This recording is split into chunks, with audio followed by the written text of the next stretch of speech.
So, ito na guys, tada! Ang mini wireless microphone natin. Mini vlogger na ba tayong neto?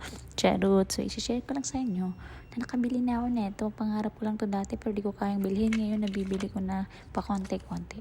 So, ito yung manual guys. So, simulan na natin i-explore. Let's go!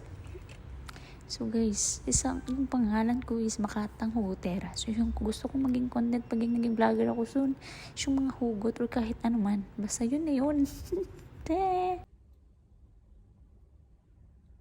Let's try guys kung gagana ba to. For only 55 dirham, you can buy na.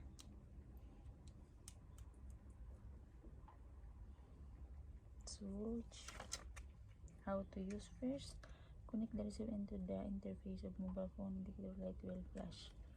Okay, first we will connect this to this phone. So I will switch over the video.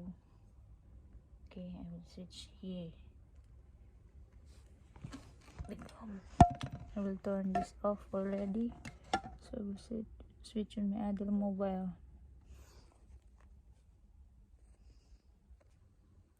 Uy!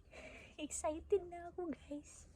Dumating na yung parcel na hinintay ko. At alam nyo ba guys?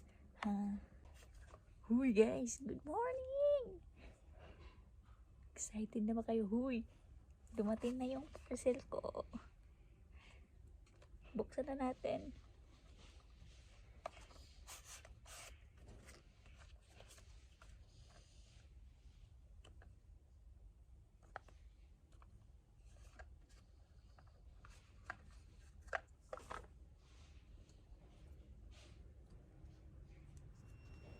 Hello, hello, I love you.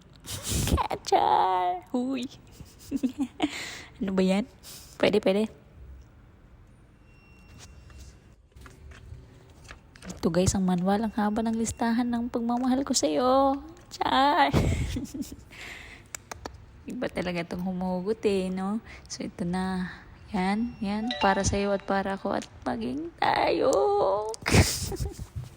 Joke lang guys. Ito yung mga guys, mga kailangan natin gamitin para mag-work. Yung charger at saka yung receiving device ata yun. Kalimutan ko eh. So, tsada siya guys. Maganda naman siya. As in, maganda. So, makikita mo naman talaga na worth it yung 50 dirhams mo, di ba? Mahal din yun. So, yan yung manual natin. Titingnan natin kung paano gamitin ito.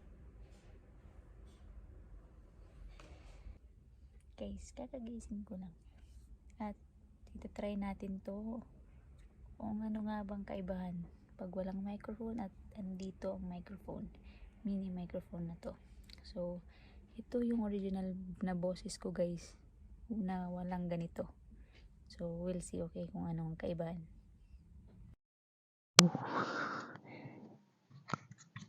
So, guys, we'll see. Okay, so ginagamit ko na yung mic na to. So, ito na yung resulta ng mic. Anong difference? May difference ba?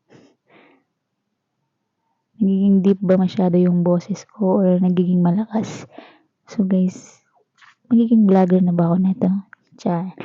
Dito sa Dubai, masasabi mo talagang, huwag muna tayong umuwi.